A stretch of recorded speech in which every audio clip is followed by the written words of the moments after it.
Well, good morning. We're here to talk about plantar fasciitis this morning, an exciting world of feet. My favourite thing in the world to talk about, not just plantar fasciitis, but feet in general. So for those of you that don't know me, my name's Kelly. Well, I've got lots of qualifications, but the ones that are relevant to this morning are foot health specialist, biomechanics coach, sports therapist and rehab. That's kind of relevant, I suppose, isn't it? I see a lot of runners, and I see a lot of runners with plantar fasciitis. So this morning is about what it is, what it isn't, and then what to do about it. But firstly, the name. So plantar fasciitis, it's a bit of a mouthful in and of itself, but the itis on the fasciitis is referring to inflammation. So it was originally thought that it was an inflammatory condition.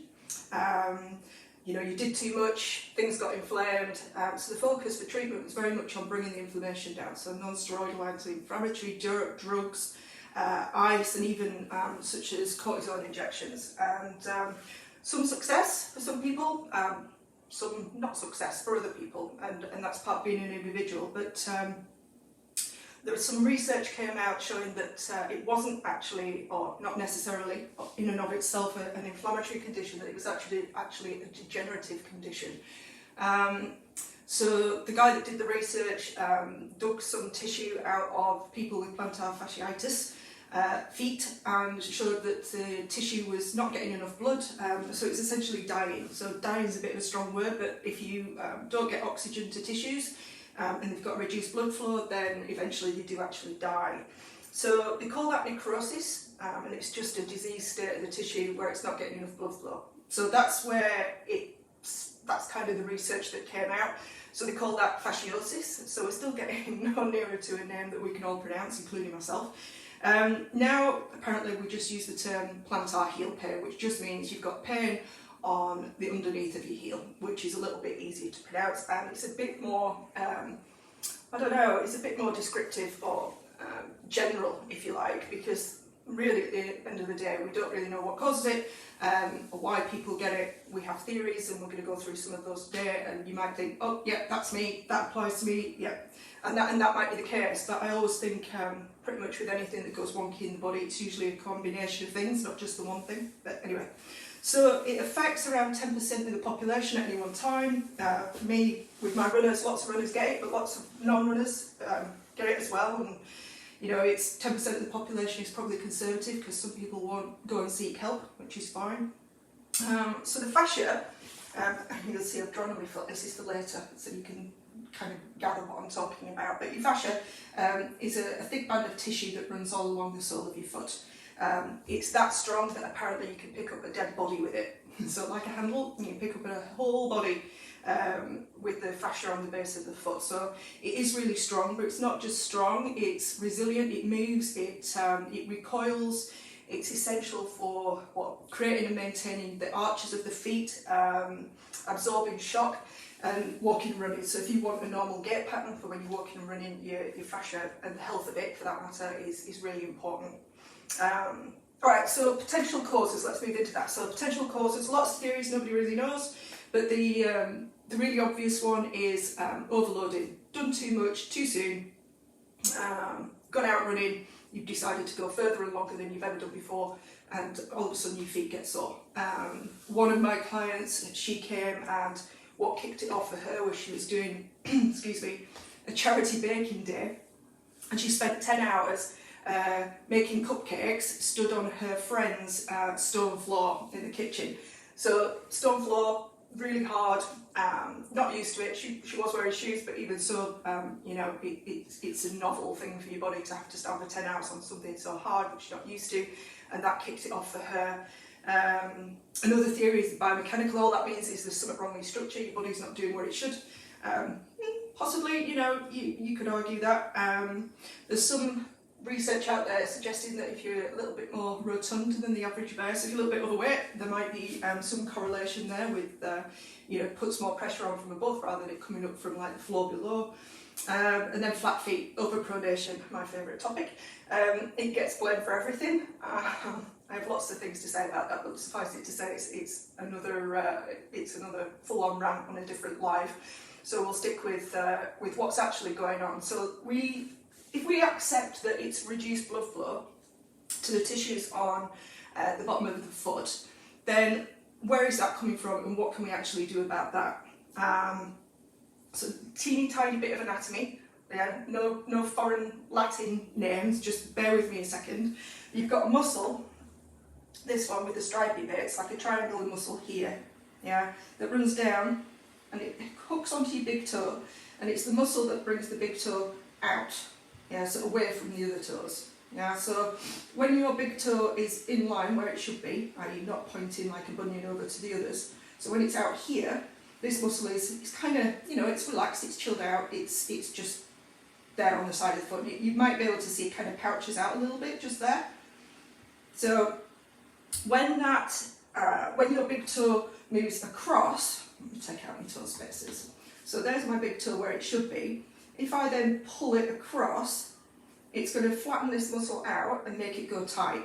So it's going to flatten against the side of my foot, right? That's the only thing, that's the only muscle we need to focus on.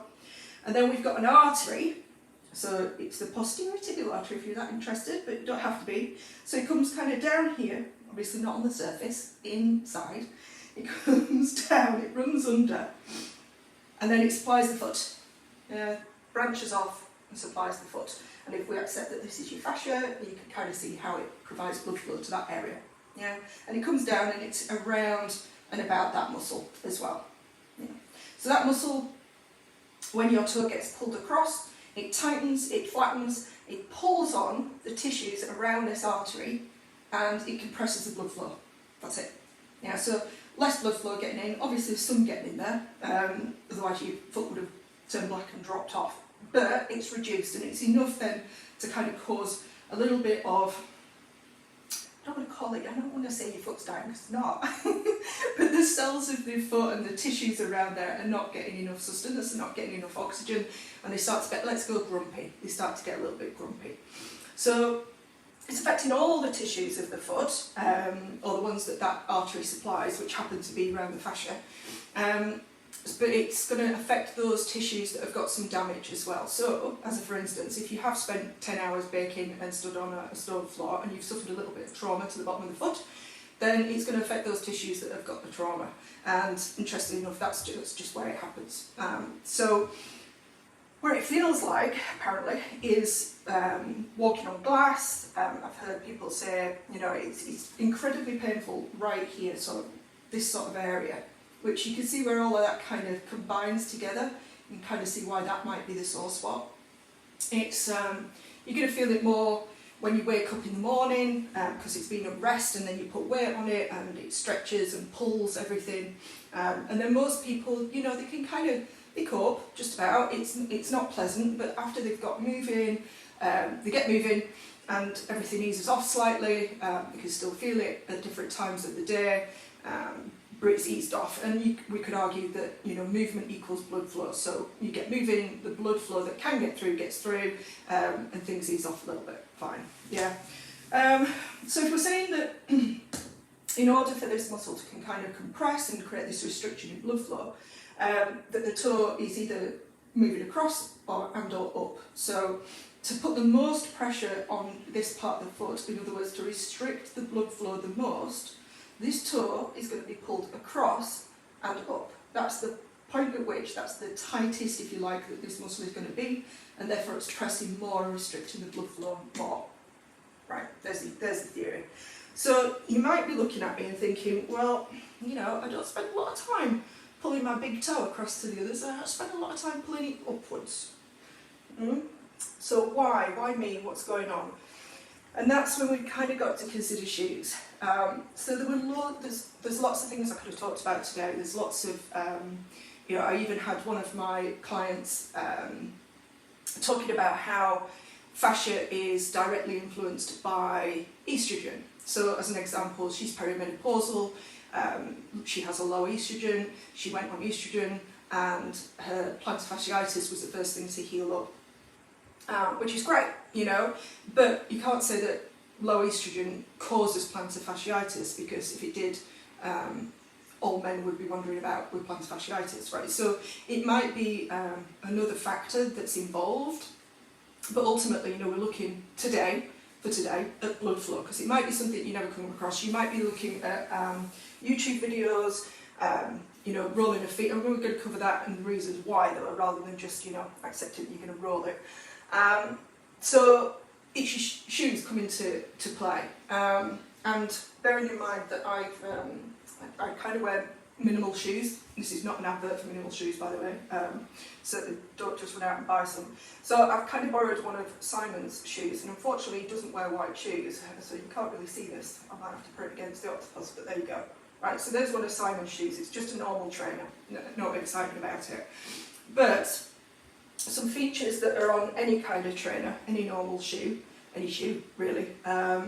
So heel, the most obvious one, right? So most of us will accept that, you know, you put a heel on, it does change the angles of your body, it puts more pressure down through the feet, the lower back, it makes you bend your knees, that kind of thing. So it puts a lot of pressure on. And you might be looking at that and go, oh, it's not got a heel. It has, unfortunately, and pretty much all shoes do. There will be some difference in the heel to the toe, the drop, the angle. And any heel, doesn't matter, any heel is going to put your toes in that extended position, so they're going to be lifting your toes up. You know, so we've already got your big toe now being held in an upward position. It's only small, you know, it's only small, but it's enough to, over the day, however long you're wearing your shoes, it's enough to create that tension or that pull and restrict the blood flow. Right, so we've got a heel, and another downside of actually wearing a heel while we're talking about it is that it shortens the calf. So your calf muscles, you know, you wear a heel, calf gets shortened, and tight calves are another risk factor for plantar fasciitis. So, you know, reducing the heel might be a coming plan. And we'll talk about when and why and what have you in a little bit. Stiffness of the shoe, yeah, so how it moves or not, as the case may be, and you can see that even this, it doesn't particularly move well. The stiffer the shoe, the less your foot is going to move. The less your foot moves, the less blood flow is coming down into the foot. So, yeah, I'm just going to assume that we all know that movement creates blood flow. Yeah, lack of movement creates lack of blood flow. So, stiff the shoe, the more still your foot is going to be, the less blood flow is going to come down, not just through that artery that we were talking about and the compression there, but also to the rest of the foot. Yeah. So the more your foot can move and be free to move, the more blood flow you're going to get, and therefore the more healing, really, and the less pressure, particularly on that artery for your plantar fasciitis. Okay, this one, my favourite, your toe box. So that's this bit here, yeah, where your toes go. It's easier to say, isn't it? Yeah. So for most of us, we're going to be wearing shoes that are narrower here at the toes. And guess what that does? It pushes your big toe over towards the other toes. And we've already said that by pushing the big toe over, pulling it upwards, you're going to get that compression on the artery, so the blood flow is not going to get through. Yeah. So if you're suffering with bunions, there's your big toe moving over. But any movement of the big toe over to the other toes is going to put that pressure through that artery. Yeah. So how do you know if your toe box is wide enough? And this one is always an eye opener for people. So you've got your sock liner test. Now bearing in mind that this is a size 10 shoe, it's my boyfriend's shoe, and he's a size 10, I'm a size 6, yeah, so a lot smaller, you know, this is a big sock liner. And here's my foot. Now if I was to stand on this, you'd probably be able to see, take out my toe spaces. She says, can you see that even here, I'll bring it down so you can, right, there you go, you can see. See my big toe is poking out the side here, and my little toe is poking out the side here. And that's on a size 10 shoe. So even if I was to wear this, which I couldn't, because it'd flop around like a clown, but even if I was to wear this, my toes would still be compressed in a size 10 shoe. So think about that, or get your own trainers out, take out the sock lining, put your foot on the sock liner, spread your toes out to where they should be, which is like this and not like this. Yeah, so it's useful wearing black, there you go. Spread them out where they should be, and then test them against your sock liner and see if you can see your toes at either side. Because if you can, then you know that once you put your foot in the shoe, your toes are being forced together. I mean, we're talking mainly about the big one, we're not going to get massively into the others at the moment, but the big toe is being pushed over. Okay, last feature, toe spring. So because shoes are stiff, let's get one of these out. Because shoes are stiff, I'll put this against the white background, and you see how the shoe is angled upwards. So there's a good, I don't know, there's an inch there. You probably see even more than that in some shoes. Yeah. So that enables you to walk as you move through your walking cycle. So if the shoe like this, the sole is so stiff and flat, it only bends really there and only just, and that's because they put that feature in. Yeah. In order for you to be able to walk without walking like you're on a plank, is for them to have this toe spring. So it's a curvature of the sole of the shoe. It turns the toes up. Yeah, so we're back to that being the toes being held in an upward position, back to reducing the blood flow. Yeah, so if we accept that those things are a problem, the pulling upwards of the toes and the reduced blood flow to the foot, then potentially looking at shoes is, you know, it's not that thing. But I'll get deeper into that in a minute. So I think whilst maybe we all are able to grasp that if you put too much stress on a muscle, a tendon, a ligament, a joint, it becomes stressed, abused, it might break, it might tear, it might just get sore.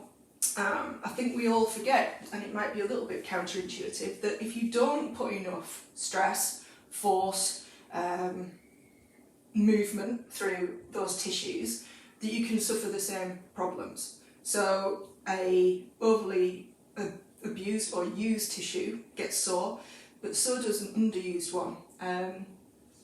You know, some body parts get overused and weak, and other body parts are that weak that they can't cope, and they get sore. So there's those two aspects. So it's finding, like, we call it the Goldilocks principle, you know, that area where it's just right, the right amount of load, the right amount of stress, the right amount of strength training, whatever it is, to just get your body to adapt that little bit, you know, without overworking it. So what do we need to do? Where are we at with that then? So aside from just thinking about your shoe features, we want to be strengthening the feet and the muscles around them. And the only way to do that is to really get them out of the shoes. Yeah, so we need to be working the feet, strengthening the feet, and spending a little bit of time barefoot. Now, prevention is better than cure, right? So, you know, if you're not suffering plantar fasciitis or it's light, then the options are, you know, getting into some better shoes now and save yourself the hassle later on. But those of you who are, you know, suffering already, I can just imagine that you are sat like shouting at the screen. How can I strengthen my feet and get them out and do all the things that I'm just about to tell you when my feet are so sore and I'm in agony, and that's where we kind of need to take it slowly and take a bit of a structured approach, be a little bit clever with our approach. But just remember, you know, I'm not saying shoes are the be all and end all. I'm just giving you, just giving you something to think about that you might not have thought about before. You know, the shoes are one thing. They can play a role, but how you sit, stand, move, the rest of the time also makes a difference as well. But there has been some research. Again, I'm big on research. I'm big on, you know, if something works for you, great. If rubbing yourself in butter and running down the street works for you, go for it, no problem with that whatsoever. But where there is some research, it's kind of useful to use it. So the research showed that high load strength training was better than stretching for plantar fasciitis. So what does that even mean? I'm not going to get into the realms of the study. It's there if you want to read it. But high load strength training. So what they mean by high load is get yourself some weights and start working on your calves. Fine, and that in itself puts some load or strength training through your fascia in the foot as well. So we'll get to that because that's an important one. But the rules, if you like, for all this stuff that I'm going to go through now, which is what to do with your feet, are go slow and listen to your body. And what that means is, in relation to plantar fasciitis in particular, or plantar heel pain, let's go with that, it's a lot easier to say, is you do some work on your foot, you choose one of these exercises or movements or things that we're going to talk about, choose one or two, you try it, and then you wait and you see how you feel 12, 24, 36 hours afterwards. Now, it's not don't do anything in between, but you just wait and see how it goes, see what it feels like. And essentially, if it feels better, great, you're on the right track. Yeah. If there's no change, you can add on a little bit. If it feels worse, you've gone too far and back off a step. So this is alive, this is aimed at, it's general. I can't state enough that you are an individual. Your body, the way it moves, everything about it is different. It's you. And so it is useful to kind of work with somebody who can look at, not just your shoes. We've picked on shoes and blood flow and things today, but there are other things that matter. So see how you get on with the stuff that we're going to talk about, and if you want to talk to me some more, you know where I am. Okay, so we need a starting point, something that doesn't flare up your symptoms or certainly doesn't make them worse. So get into, if you can, and this is the if, right? If you can, get yourself into your flattest, most flexible shoes and wear them, maybe you can wear them for the day. Maybe that's too much. Maybe you can only wear them for a few hours. Fine, yeah? Now, if that causes you problems, then you're probably not going to be able to go barefoot. And so barefoot, even just get your body to a stretch of grass somewhere. If you've got a lawn, brilliant. Or the park, wherever. We're very lucky, we live near the beach, so we've got sand down there. Get your shoes off and just spend some time letting your feet respond to your environment. Textures, different humps in the ground, those kinds of things, they're all stimulating for the foot, and they're all going to bring blood flow in, and it's nice to get out, it's nice to get your feet out. If that's too much or it's not working for you, then the other option is to start getting your foot moving, kind of faking it to make it, if you like, to start with. So this isn't a movement session, I'm talking you through it. I might do a movement session, but I don't think we're going to have time today. So this is a proper massage ball. In other words, it's soft, it has some give to it. Spiky balls are really good as well. They're dead cheap on eBay. In fact, I can put a link in the comments once I've finished uploading this. But any kind of rolling, demonstrate here, just rolling the foot. And you can sit to do it, so you don't need to stand. You can sit, which takes a lot of pressure off. And you're rolling the foot out with either a spiky ball or something smooth like this. Not anything hard. Don't go with a golf ball or anything like that. It's probably going to irritate. And there's no reason at all that you need to be rolling over your sore spot. Yeah, so you'll have a spot that's like, you won't even want to touch it probably. There's no need to roll over that. Having said that, for some people, the compression of that spot, so if you press on it, press and hold, it has a pain-killing effect.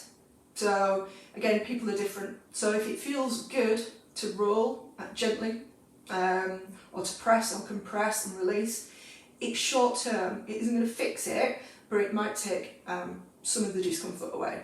Might not. For other people, if you poke and prod that sore spot, it's going to potentially cause a flare-up of your symptoms next time you do an activity. So for instance, if you are a runner and you pester in that sore spot, it might just be that the next time you go out for a run, it's even worse. So, kind of bear that in mind a little bit. So rolling the feet, top of the foot stretch. So if you are struggling with standing on your own 2 feet on an outdoor surface or even an indoor surface, in other words, if that's too much for you to start with, which it might be, yeah, you know, it could be, then the next option is to start with your own mobilising the feet. So if you can't use a ball, you can't get outside, then your hands are your next best tool, because you can be as gentle or as brutal as you want with your own hands. You can't do any damage with your hands, can't change anything, can't break anything. So it literally is just a case of starting to massage and move all the little bones and joints in the foot. So you're doing the same thing as you would with a ball, but you have a little bit more control and you can feel more, you know, it's obvious you're using your hands and that kind of thing. Gently pulling the big toe away from the other 4, pulling the big toe away from the other 4 toes, yeah, getting into this space here. So I like to get that space, I get hold of it, create the space, and then between the big toe and the second toe, this down here, get in there with the thumb. So what you're trying to do is free off or relax or open out this space that's going to allow your big toe to move away.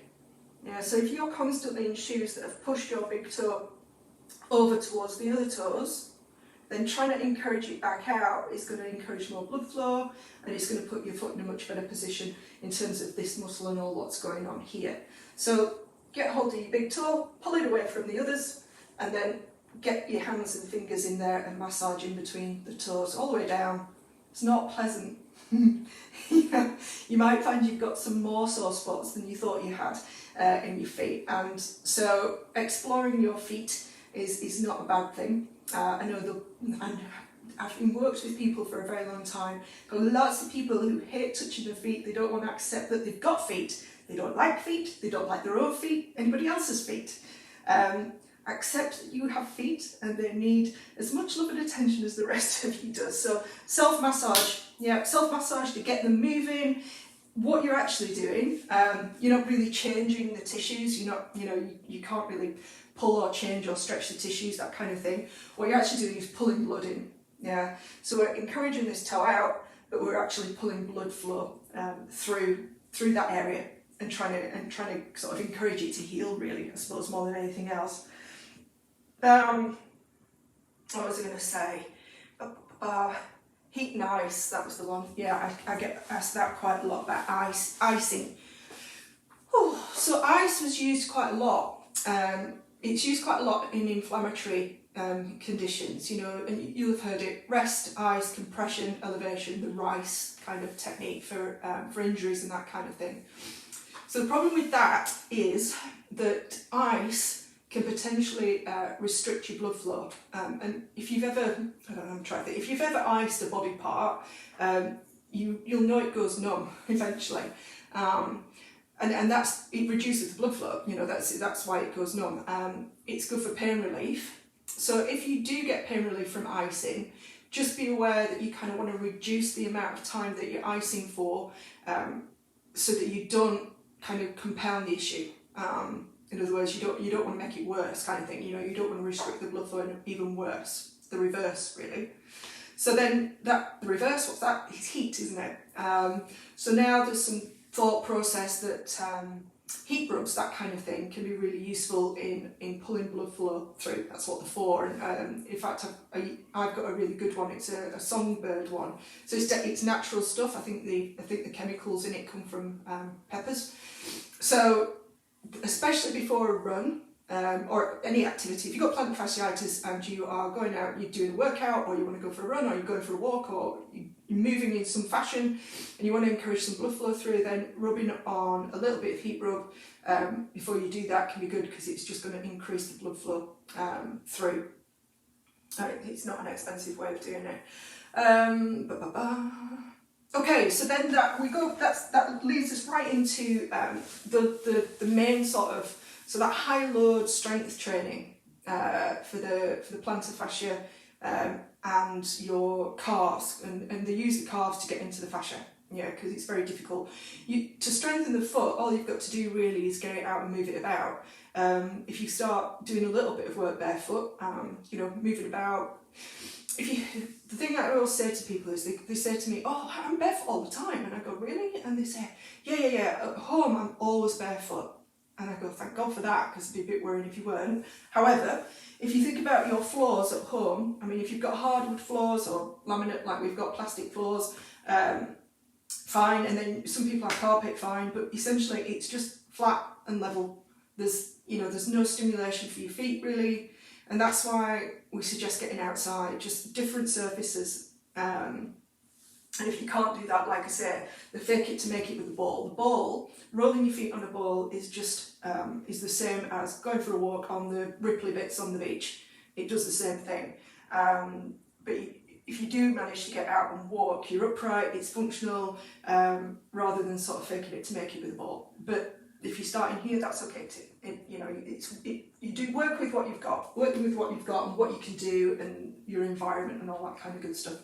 But the more you can get your feet out, the more you can get them on different surfaces, doing different things. Just like the rest of your body, they're going to get stronger. They like variety, they like to be out and moving. Sticking them in a shoe, they don't do anything. They're not moving, they're not responding to the ground like they should, they're just stiff and dead and doing nothing. So as soon as you can stand it, get them out and get them working. All right. But the high load strength thing, I will get to eventually. I'll stop babbling and make a little bit of room. So it's just a calf raise, heel raise if you like. But most people will do calf raises and they'll do them off the steps and they'll bounce up and down a few times. They'll do 20 or 30 and then they'll go off and go, right, I've done my calf strengthening exercises. So high load strengthening is just that, high load. In other words, you've got to add some weight to it. So if you are somebody who's just starting out, never done a calf raise in their life, then even just a single leg calf raise or heel raise is going to be hard work. But the guidelines that this study came up with were, let me think about it, I think it started off at 3 sets of 12, and then 4 sets of 10, and then 5 sets of 8, and over time. But for our purposes today, we're just going to start off with the 3 sets of 12. Get me numbers right. 3 sets of 12. So it's not 12 isn't a magic number. It's not 12 and you do all 12 and they're all the same. Yeah. The load, i.e. the weight that you use, so you put a backpack on, you can hold stuff in your hands, whatever it is, but your 12th repetition should be either so hard that you can't do it or impossible. In other words, you're taking those muscles to failure, right? That's what high load training is. It's not just, just like I said, bouncing up and down. So you can test your calves, if you like. I'm going to stand up, you won't be able to see my head, but you'll be able to see the rest of me, the important bits. You come over here, after you do this. Right, so heel raise, dead obvious. How high up onto your toes can you come? And it should be parallel with the legs. She says concentrating. I try to look at you guys and look at my feet at the same time. What you don't want is that. Yeah, so you don't want your heels spilling out to the side. Everything should come up parallel. So how high can you come on both? Yeah, so I can kind of see and feel what that feels like and then come down. And then how high can you come just on one? And I guarantee it won't be as high, she says, trying to balance. And then you'll have the opposite side, which will either be the same, potentially, or higher or lower, but you'll notice that your balance is affected. I'm just going to grab a chair, and then I don't have to worry about balance while I'm doing this. So it's not about balance, chaps. Yeah, it's not about balance today. It's about strength. So coming up on both, that's how high I can come. Coming up on one, slightly lower. Coming up on the other one, arguably even lower still. If you are suffering with plantar fasciitis, you probably notice even more of a difference. Yeah. So if you could come up on both, no problem. If that's kind of easy for you, you can do a few of those, great. Then try single leg. and think, right, okay, well, how many of those can I do? Just do a few to start with, just to see. Kind of switch to the other side.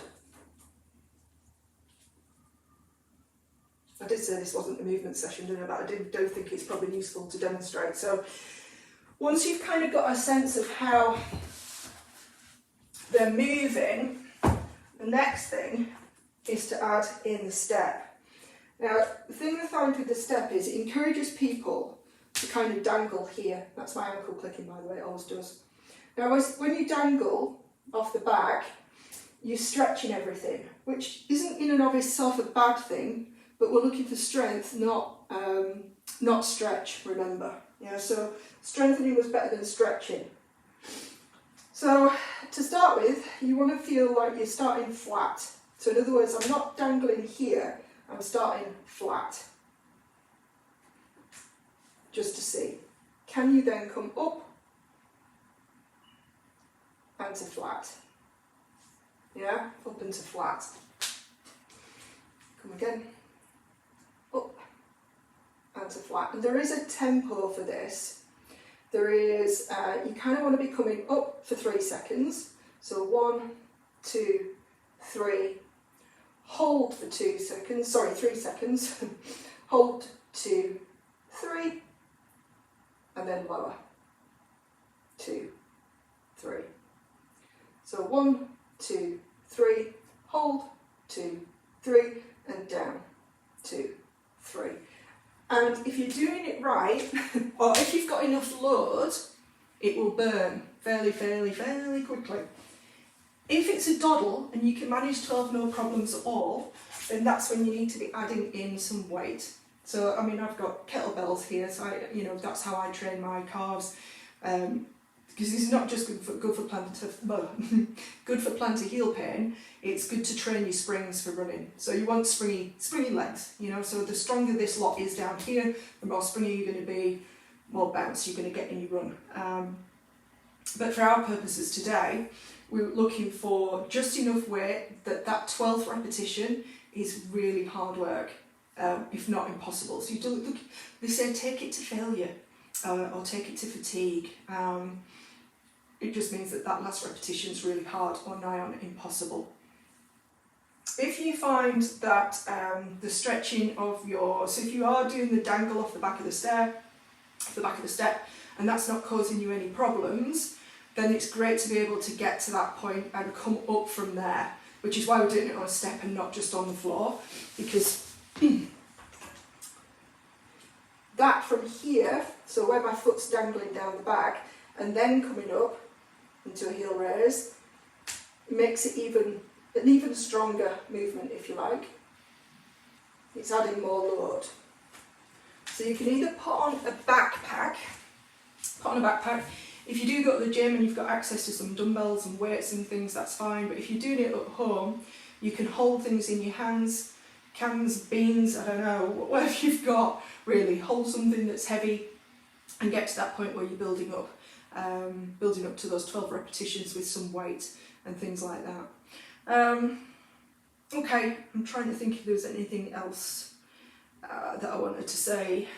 Questions, you can either ask me questions on here now about questions of the fact that most people that wanted to watch this couldn't make it live, and I did change the time, so I know everybody's going to be watching the replay. So by all means ask questions. Like I say, we've scratched the surface today. It's a huge area, and your body is completely different to everybody else's. Your feet are completely different.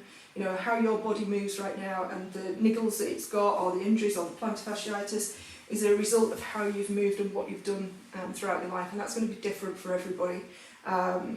So if you are confused, or if you think, oh no, that made sense, great. But if you are confused or you've got some questions, give me a shout. And just remember, I don't know everything. I don't profess to, nobody does. It is a case of individualising it to you as well. So if you want me to have a look at your feet or your movement or anything like that, just give me a shout, and that's the whole point of this group. Yeah, so I hope that was useful. Comment below what you took away, what was your main takeaway, what you got out of it. Hopefully it's positive. Don't put anything negative, I don't want to know. Send that to me separately. But anything you've got to say, all joking apart, give me a shout if you need me, and thank you for watching. I've got to work out how to switch this off now, haven't I? Finish, there's the button.